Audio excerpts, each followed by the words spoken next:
Okay, hello everyone. So we have some new leaders. Leaders are awesome group. Who must have put in work outside a lab, because last time I saw awesome group, I happen to know who awesome group is. I don't know who the other groups are. I don't know who awesome group is. You guys must have put in work outside a lab, yeah?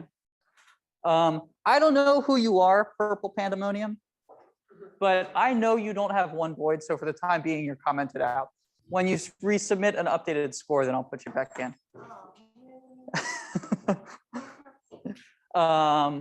But actually, everyone's numbers look really impressive. So I'm thinking sometime, let's see, we have off on Monday. Sometime next week, I thought it would be fun to take some time in lecture and just talk through people's optimization strategies. Because there's been a lot of them, and many that I hadn't thought of. So it might be interesting to just go through what people have been doing. On the topic of sort of coming plans, so fall break is Monday, Tuesday, yeah, so we don't have lecture on Monday. So what I was thinking, and I'm flexible on this, but I'll tell you what I was thinking. The next topic I want to cover after today, I want to do the analog to digital converter, go over the ADC stuff. And then the next big topic associated with lab 3 is going to be the PID control stuff, which is probably 2 lectures. I'm not sure, but I think it's probably 2 lectures. I'm a little hesitant to split those between Friday and Wednesday because I worry about brain leakage in the meantime. So what I was thinking of doing instead on Friday is your final project proposals are going to be due. I'm going to have those be due on the same day as your week 2 checkout for lab 3. So that's in what, 2 weeks, I believe, 2 weeks, which is kind of close. So perhaps on Friday, if people would find it useful, we could do a sort of a class-wide brainstorming session on final project thoughts, go through the various categories of projects that people have done in the past and kick around ideas, if that's useful. If that's not useful to people, then we won't do that. But experience shows that that tends to be kind of productive, and we come up with some together. Okay, so that's my tentative plan. We'll do final project brainstorming on Friday, and then Wednesday and Friday of next week, we'll do PID control stuff. Yeah. Yes, and I did say that. So as scheduled right now, we have lab 2 reports due on, for the Wednesday people, the Wednesday after fall break. I'm going to just make everyone's lab report due on the following Monday. So you get back from fall break on Wednesday. All of, regardless of which section you're in, your lab report will be due on Monday. So you'll have the rest of that week and the weekend. Any other questions or concerns for anyone? Okay. In that case, what I want to talk about today is the analog to digital converter. Let me just briefly remind you what we were doing last time. So,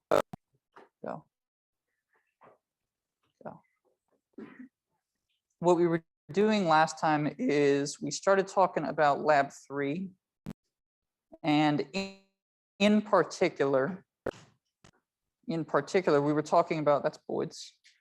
We were talking about some of this external circuitry that you're going to put together. Last time we spent most of the lecture going through the circuits that you're built for controlling the motor and for isolating the motor from the PIC32 and from the analog to digital converter stuff. Today, I want to talk through the ADC. We'll talk a little bit about this circuit, though this, I hope, is very familiar to many of you. Active low pass filter. We'll talk a little bit about this, but I want to spend the bulk of today just talking about the analog to digital converter peripheral on the PIC32. It is a peripheral that just has a whole bunch of degrees of freedom. So getting it configured is a little bit complicated. So I want to just spend some time talking about how to configure this thing. And then with remaining time, we can talk through this a bit if you'd like. So to start the discussion of the ADC, let's take a look at the hardware manual, the ADC section of the hardware manual. And I will start in the place that I recommend you start with basically every hardware peripheral, which is the block diagram. And I want to point out just a few things. So this is showing you at a high level how the internal mechanism of the ADC is working on the PIC32. And I'll point out that what you see here on the left is a big multiplexer that allows for you to select one of a number of different analog inputs to the PIC32. And on this block diagram, they have AN0 ... through AN15, which suggests that you have 6 analog inputs. On this architecture, you don't. How many do you actually have? Let's take a look. You actually have, go to the IO ports page. Let's see. You have AN0 through AN5 on physical pins 2 through 7. And then you have, let's see, AN9, 10, and 11 on 26, 25, and 24. So that's 1, 2, 3, 4, 5, 6, 7, 8, 9 analog inputs from which you can choose in that big multiplexer.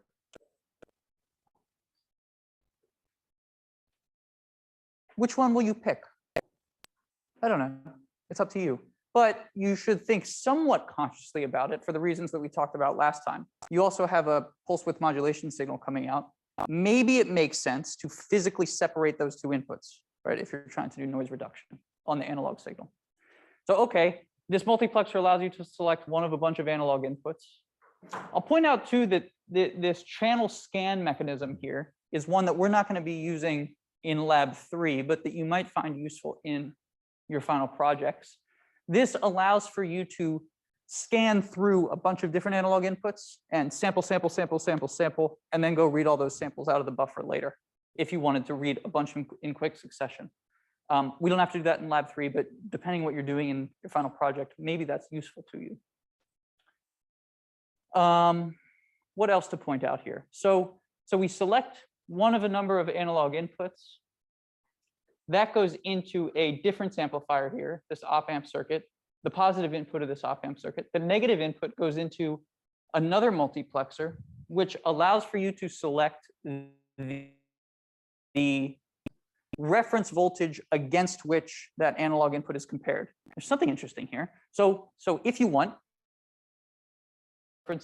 your reference input to be Vref low, which is to say ground. So in lab 3, that's going to be what we're doing. Alternatively, if you wanted to, you could measure these analog inputs relative to analog input 1, so that you would be sending one of your analog inputs into the positive input of that difference amplifier, and analog input 1, another analog input, into the other one. Why might that be useful? So then the output here would be the analog difference between these 2 inputs. You do differential measurement, right?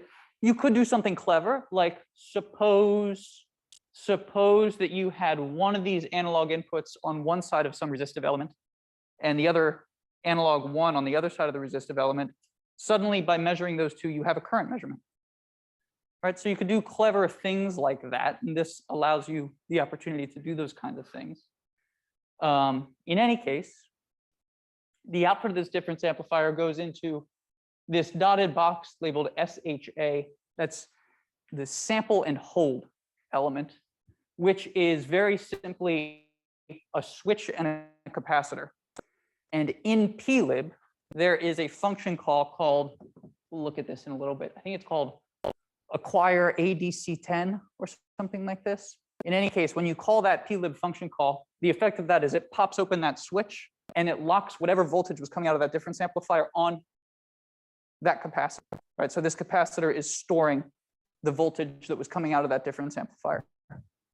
So that capacitor is the mechanism by which we remember what the analog voltage was until it's converted into a digital value that will be put back into the CPU. The fact that this is how this sampling works suggests that there is some maximum speed with which we can sample the ADC, right? Because it takes non-zero time to charge a capacitor, even a small capacitor. And that's true. So you can't expect to sample this ADC faster than about a megahertz, right? Which incidentally, we've talked about this a little bit. A megahertz is faster than you can get in and out of an interrupt.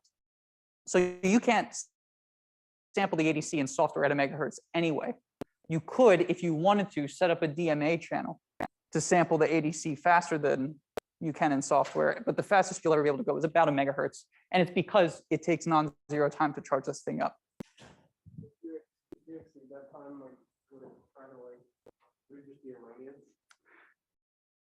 I don't know what the symptom of exceeding that will be. I don't know if it will. I believe that what this architecture does is block until, what just happened? I believe that what this does, just a second. Share screen. So when you actually read the ADC, you're reading the value out of this buffer. If there's nothing in the buffer to be read, I believe it will block until something's available. So if you try to read faster than the setup will allow for you to do, I believe it will block until there's something available. I don't think so. I don't think so. So we call acquire ADC 10, pop that open, voltage gets stored on here. That voltage goes into this box labeled SAR, successive approximation register, which converts the analog voltage on that capacitor to a digital value. People know how these things work, by the way? Let's see. Successive approximation register. Where did I write this down? So let's see. This one? Yeah. So the way that these successive approximation registers work is you have some sample and hold input here. So this would be the capacitor value. That goes into one of the inputs of a comparator. The other input of that comparator comes from a DAC that's controlled by the hardware peripheral. And what this does is a binary search through all the possible quantization levels of voltage until it finds the sequence of bits that best approximates the analog voltage that it sees here. So, it starts at the most significant bit, and it compares the voltage in the sample and hold register to the output of the DAC when the most significant bit is low, and asks, okay, is this higher or lower than that? And it does high, is it higher and lower than that? And goes through until it gets to the least significant bit, coming up with it digitizes this analog voltage by a series of comparisons with a DAC output. That's how these things work. You say digitizes, you don't mean it's just like 1 or 0. Yeah, so what I mean is, in the case of the PIC32, we have a 10-bit ADC. So it takes this analog value and comes up with a digitization of it, which is to say the 10-bit value that best approximates that analog reading, right? 10 bits, okay, so that's 1023 quantization levels. We're measuring voltages in the range of 0 to 3.3 volts. So that means each ADC unit is approximately, a little less than 3.3 millivolts. How good is that? People have a sense of this?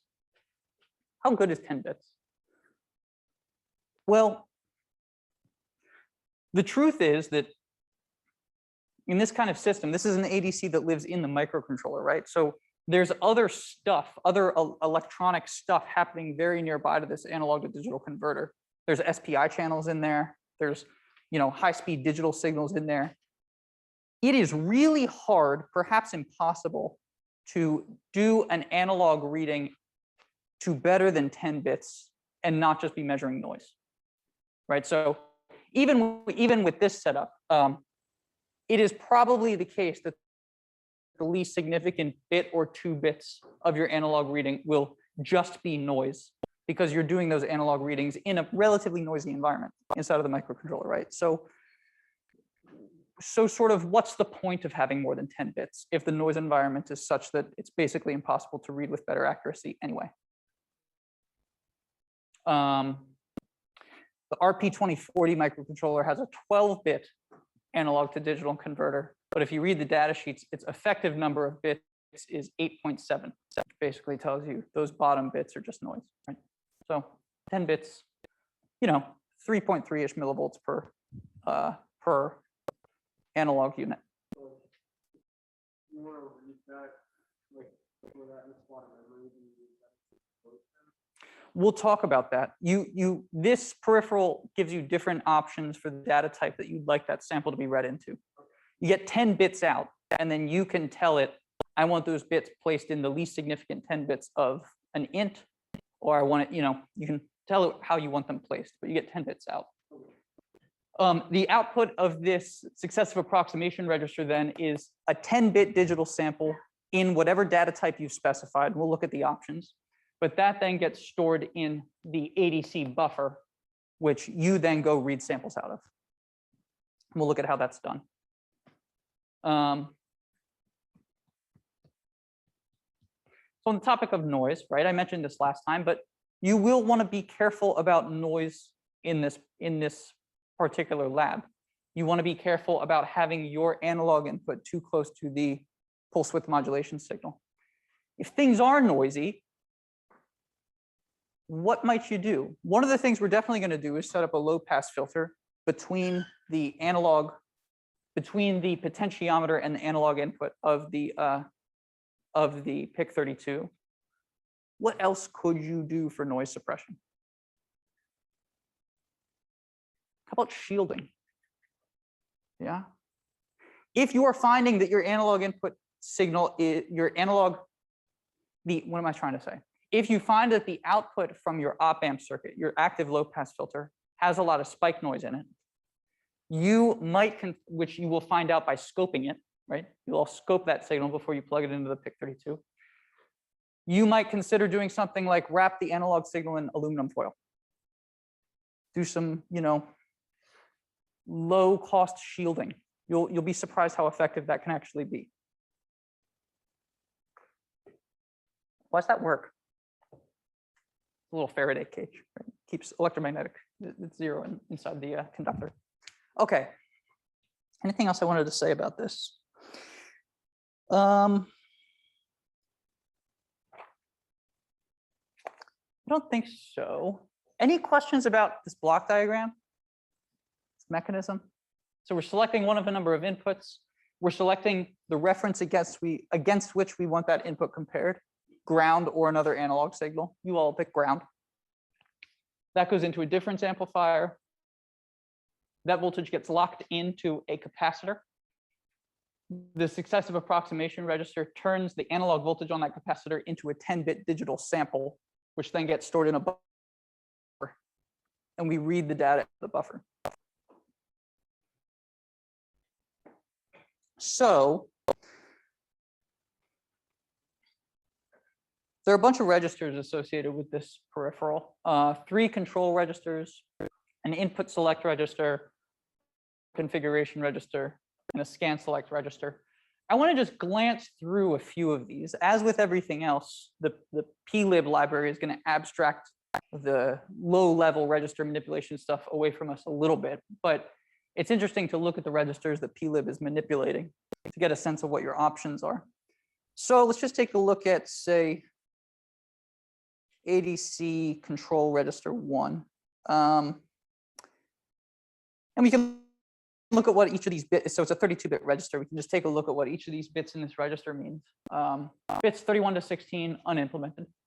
Bit 15 turns the ADC on or off. Bit 14 is unimplemented. Bit 13 allows for you to tell the system whether you want for the ADC to continue operating when the PIC32 goes into idle mode, or if you want for the ADC to also turn off when it goes into idle mode. 12 to 11 is unimplemented. Bits 10 to 8, this answers your question. This allows for you to decide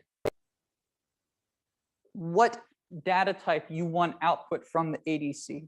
So you get 10 bits, and you get to tell it where you would like those 10 bits placed and in which data type. So for example, perhaps the most, what's the word? I don't know, obvious data type here is you could place your 10 bits in the least significant 10 bits of some integer. So if you count the data bits there, there's 4, 8, 10, and a bunch of zeros. So this will return an integer in the range of 0 to 1023, right? You're measuring voltage between 0 and 3.3 volts. This will return an integer in the range of 0 to 1023, which you could then scale to volts if you wanted to.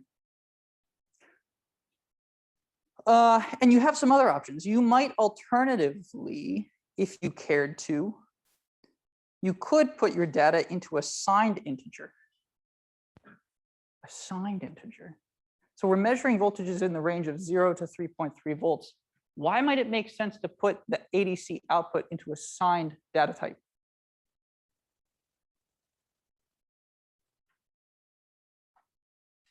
Well, maybe you have things configured that you're doing comparisons.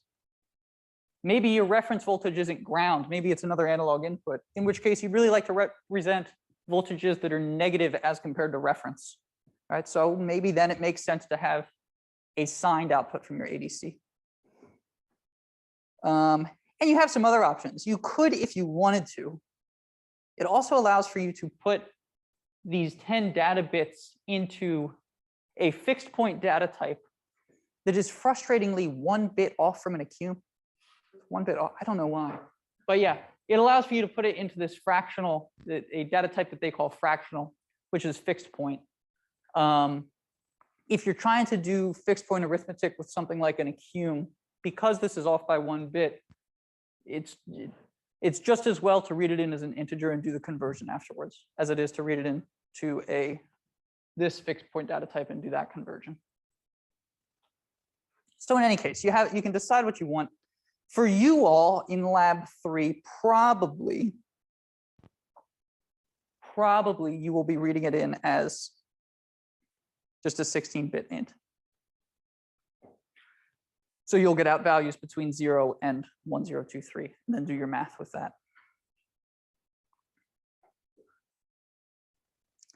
And let's see, anything else interesting to mention here? A status bit that tells you if the ADC conversion is done or not done yet. Let's see, what's in control register 2?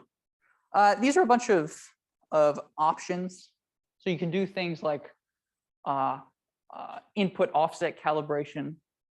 You can set up the input scanning here if you want. So if you wanted to scan through multiple analog inputs, you would configure that using control register number 2.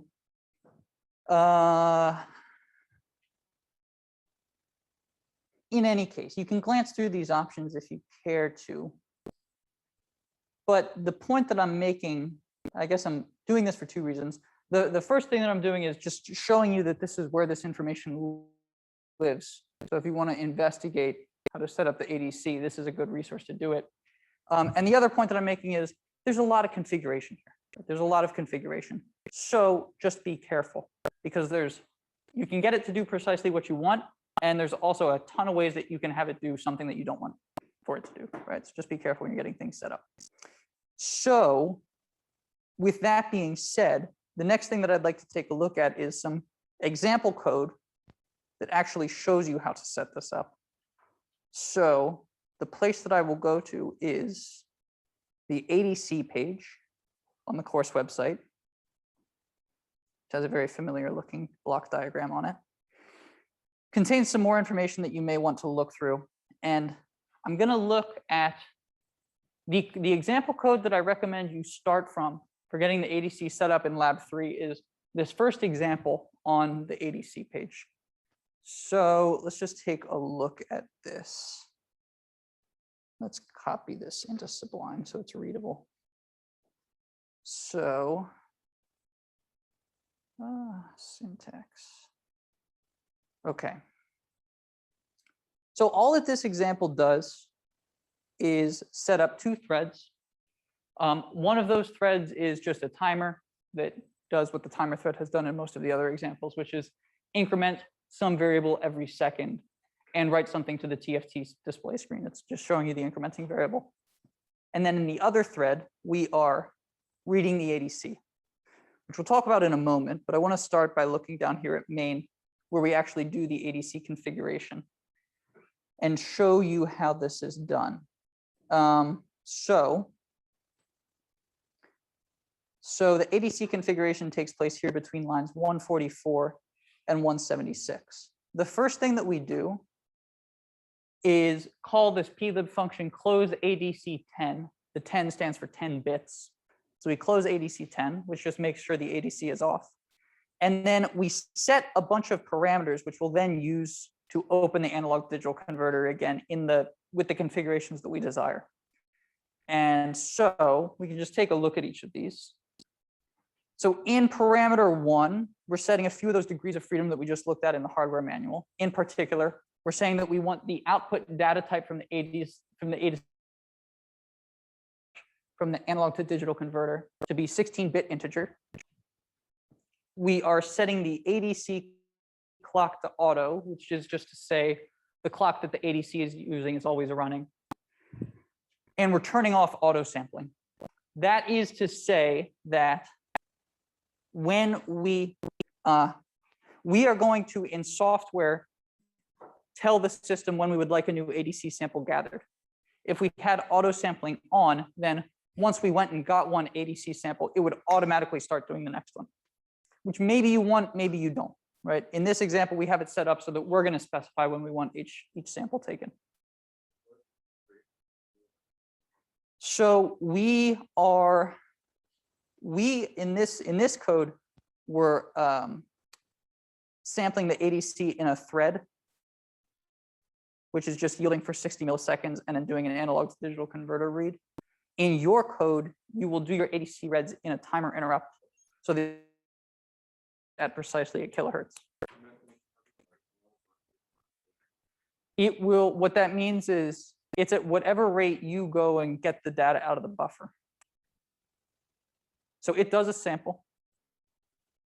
It does a sample.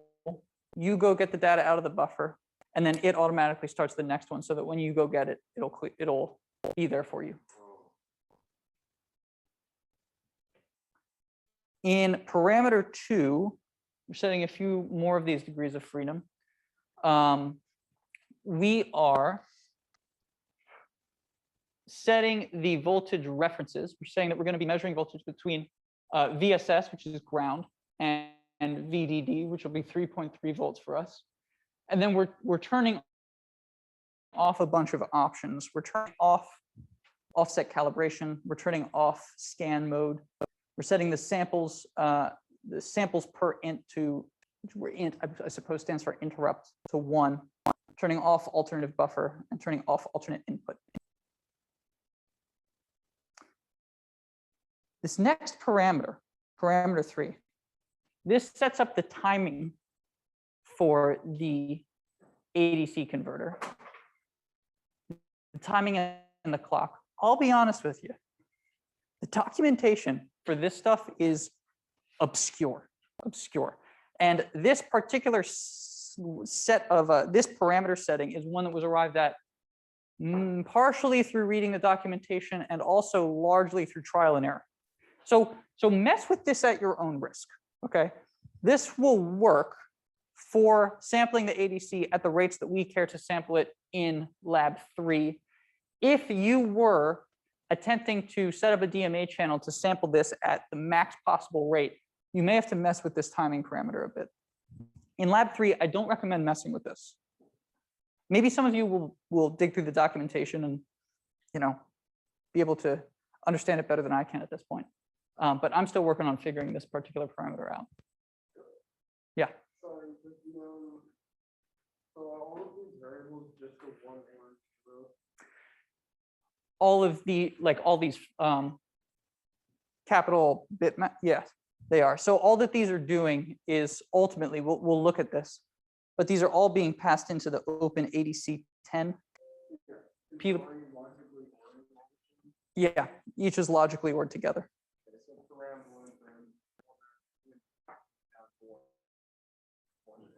Yeah, so what's actually going on here is we're doing a bunch of bit masks where these different parameters are related to those control registers that we were just looking at.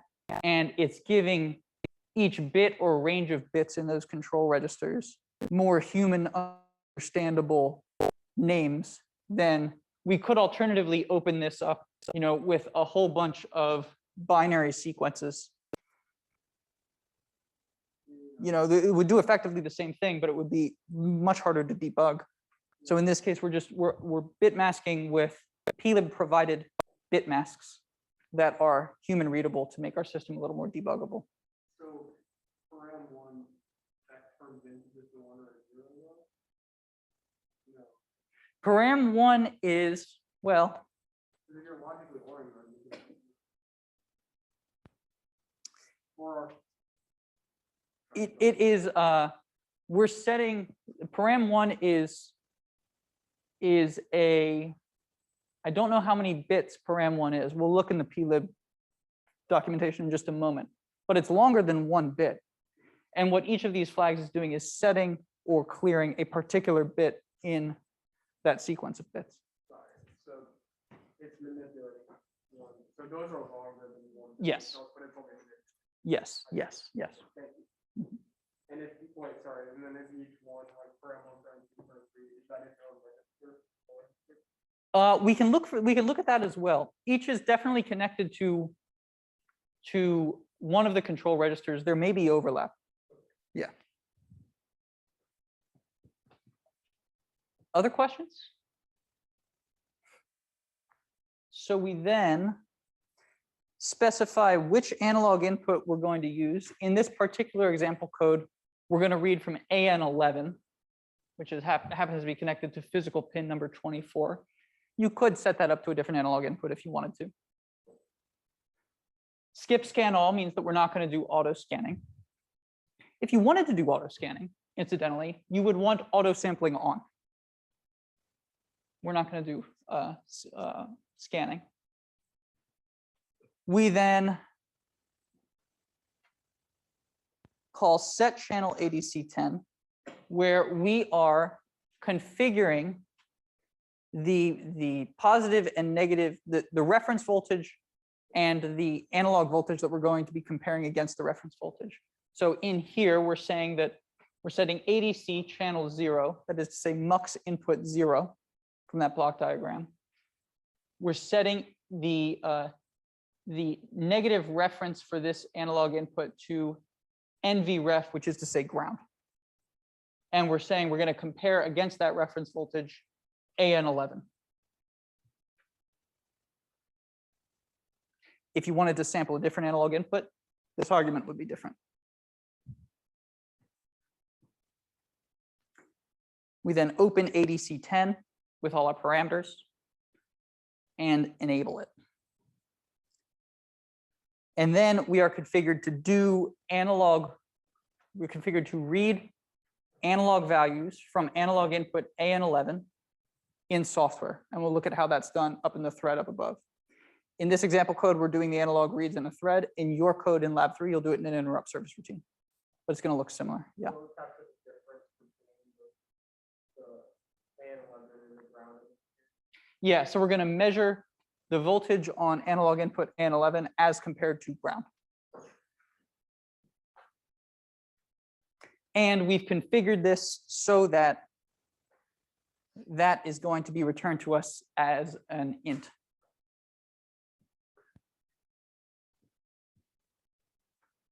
Okay.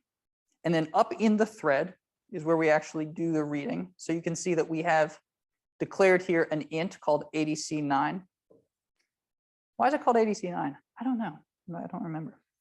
And then we set the value of ADC9 equal to the output from this plib function called read ADC10 0, which is to say, read the 0th element of the ADC buffer. That's going to return an int, which we store in ADC9. After doing this, we then call acquire ADC10, which you'll remember I mentioned previously that that plib function call pops open the switch that goes into the sample and hold capacitor. So we read the value of the out of the buffer, and then we start a new sample. Why start a new sample after we do the read?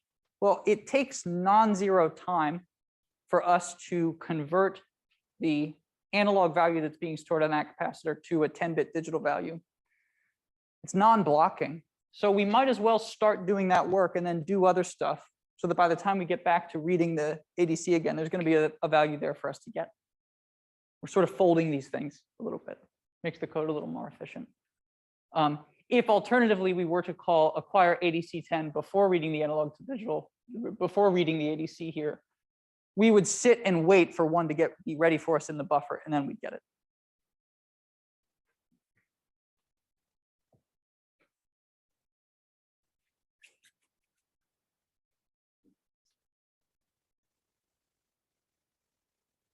Questions about this? So you should, in lab 3, be able to set up your analog to digital converter using largely these settings, only changing perhaps which analog input you want to use. And then in your code, you will read the ADC input as shown here. That'll then get used in your controller, which we'll talk about in a subsequent lecture. But you'll read the ADC input. You will do this in an interrupt service routine that's going to be running at about 1 kilohertz.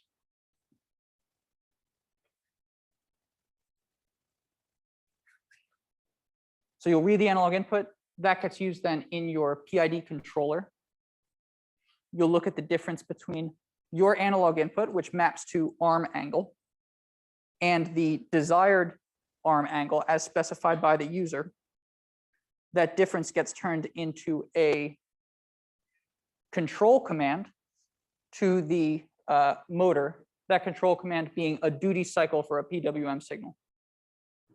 Right? So if the user said, I want the arm here, and you measure the arm here, then you can expect your controller, what it should do is specify a very large duty cycle so that the motor speeds up quickly to start moving to this angle. If alternatively the motor is hovering here and the user says, I want it horizontal, then we'll look at this difference and the controller will turn off the motor briefly so that it falls. And we'll look at how all that works, right? But that's what's happening. We're taking this analog input, comparing it to where we want to be, converting that into a duty cycle for a PWM signal. Yeah. If you ran it more than 1 that helps more.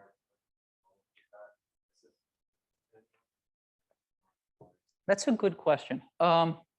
Yes, it could. It makes your system more responsive. So if things start to get a little shit, you can correct more quickly. But it's more about the physics. It is. It gets quite unstable up here. We're going to look at, when we talk about the controller, the reason I think that we're going to take 2 lectures to talk about the controller is there's sort of I want to introduce the whole PID control stuff in a sort of a phenomenological way, which is to say, like, I see my arm doing this. Like, why is it doing that? And what parameter do I have to change to fix that behavior? And then we'll do a second lecture where we look a little more analytically at Boids plots and things like this to understand the PID controller, to try to get the phenomenological stuff to match the analytical stuff. But that's all to say, what we'll see when we look at that analytical section is the speed of the physics in this problem. You know, anybody remember the characteristic frequency of pendulum, swinging pendulum? Oh God. So many years ago. Yeah. It's the square root of, like, there's a G in there, there's an L in there, right?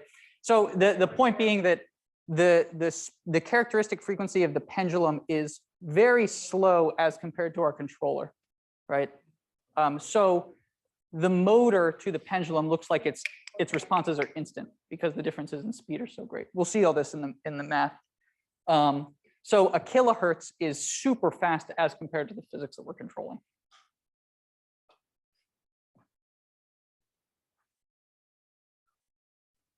Anybody here take feedback control yet? No. Anybody done the inverted pendulum problem? That's like the canonical control problem.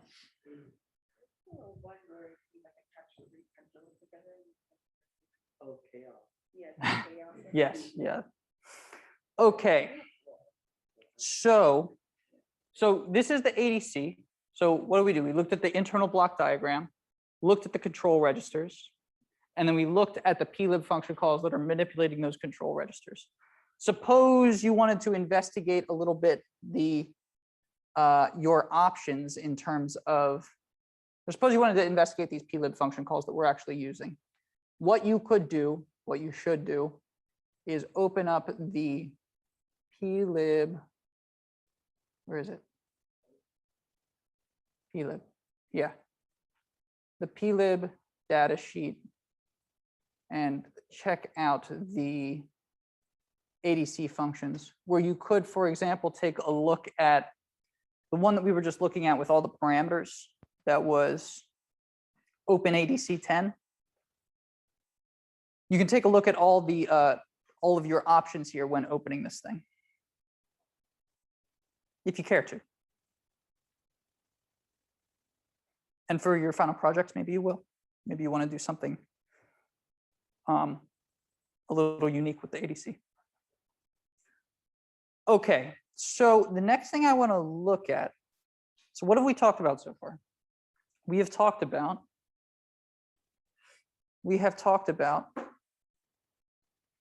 the motor control circuitry, talked a little bit about why this circuit is what it is. It's because of the internal construction of the motor, which generates noise of a specific variety. So we built a circuit to accommodate for noise of that variety. And we also talked a bit about this analog to digital converter peripheral, which you are using to read the state of the low torque potentiometer going through a low pass filter here. Why is it nice to buffer your input to an ADC? Why is this nice? What's the input impedance to an op amp? Well, an ideal op amp, it's infinite. Super duper high. Output impedance of an op amp is, yeah, very low, 0, right? So why is this nice? Well, the infinite input impedance here means we can measure this voltage without affecting this voltage. So that's nice. And then we have a really low output impedance, which means very low resistance to current flowing. So in that sample and hold circuitry where we're charging up a cap, right? This will do that quickly, as opposed to a super high impedance input to that, where there would be more resistance to current flowing, right? And it allows for us to build in an active filter here, which you will choose C in this case to be, how fast do you expect for ADC measurements to be changing? What's the speed with which your arm is moving? You think about this and figure it out, and we'll figure out a good low pass value here. So we talked about the motor circuitry, we talked about the ADC. We're going to talk about the controller. The other hardware peripheral that we need to discuss is the one that we actually use to generate the pulse width modulation signals to the motor, which is that output compare module, which I mentioned briefly on like day 2 or something. But let's just look at that again. So we'll open up the hardware manual and let's look at the output compare module. This is a mercifully very simple hardware peripheral. What it is, let's see, I can just explain in words. So is there a diagram? Oh, let's see. So what the output compare module is it's connected to a timer. So an output compare module has 2 registers whose values you can set, and it compares the value of those registers to the value of a timer that you have incrementing. And whenever there's a match between one of the compare registers and the timer value, the output of the output compare module toggles. So yeah, here I have a diagram up. So it looks something like this, right? Suppose we have some timer counting. We have one of our compare registers set to 3000, another one set to 3003. You can see our output here. And when there's a match between the timer and one of our compare registers, the output toggles on the next cycle. When there's a match between the timer and the other compare register, it toggles again. So by playing with the values of these two compare registers, you can generate square wave outputs with controllable period and duty cycle. So what we'll be doing in lab 3 is configuring this to PWM mode, where it will toggle when the timer overflows. And then by playing with the other control register, you can configure the duty cycle with a fixed period, right? So you set the timer overflow value to configure the period. And then in software, you can manipulate the other control register to dynamically control the duty cycle. So you'll generate a PWM signal that's going with a period with a frequency of 1 kilohertz. And then you will dynamically control the duty cycle of that PWM signal to make the motor either speed up or slow down.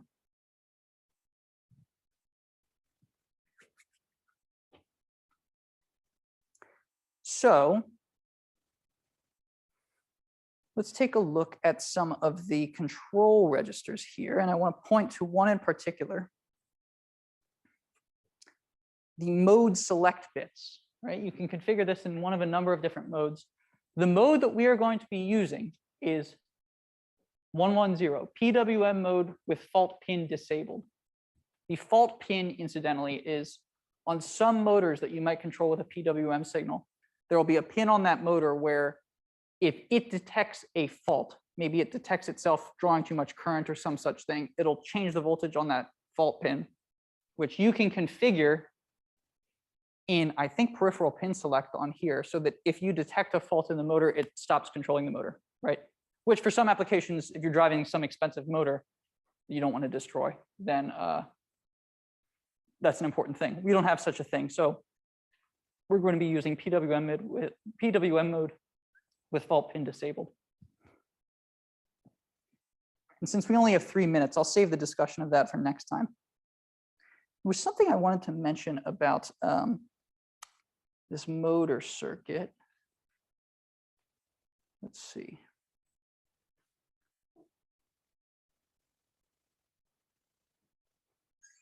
Yeah, this motor circuit, right?